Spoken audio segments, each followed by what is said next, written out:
ગાંધીનગર ખાતે મુખ્યપ્રધાન ભૂપેન્દ્ર પટેલના હસ્તે એસટી નિગમના 384 ડ્રાઈવર અને 1658 હેલ્પરને નિમણૂક પત્ર એનાયત કરવામાં આવ્યા છે। નવનિયુક્ત કર્મચારીઓને સૂચના આપતા મુખ્યપ્રધાન ભૂપેન્દ્ર પટેલે કહ્યું કે વ્યવસ્થાનો ઉપયોગ અને દુરુપયોગ બંને થાય, પરંતુ આપણે દરેકમાં સકારાત્મક રહેવાનું। તમારા ઉપર ભરોસો મૂકી લોકો એસટી બસમાં મુસાફરી કરતા હોય છે, ત્યારે તમે તમારી જવાબદારી કાળજીપૂર્વક નિભાવજો અને પ્રજાની સેવા માટે કટિબદ્ધ રહેજો।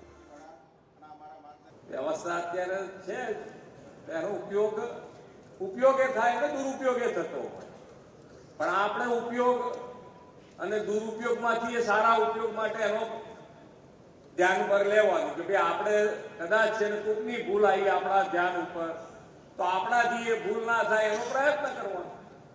આપણે કોઈ વસ્તુ નેગેટિવ લેવાનું થતું, આપણે પોઝિટિવ, અને એમાં તમારી પાસે તો કેટલી મોટી જવાબદારી ગણાય કે બસની અંદર બેઠેલા તમામ મુસાફરો તમારા હાથમાં તમારા ભરોસે નિશ્ચિંત બેઠા હોય, શાંતિથી, ઘણા નથી બતાવ્યું અંદર કે આરામથી ઊંઘી પણ ગયા હોય। કેમ ઊંઘી ગયા હોય?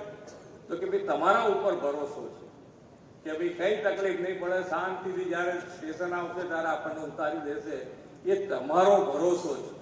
2025 राज्य सरकार द्वारा एसटी निगम द्वारा 1714 नवी नक्कोर बसों प्रजानी सेवा में खुली मूकवामां आवी छे।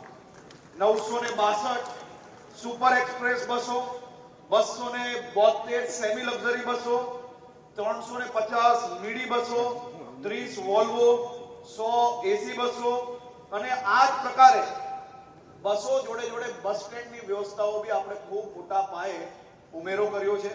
2025 અમે 27 નવા બસ સ્ટેન્ડ અને ડેપોનું લોકાર્પણ કર્યું છે અને ભવિષ્યની તૈયારીના રૂપે 29 કામોના ખાતમુહૂર્ત કરવામાં આવ્યા છે।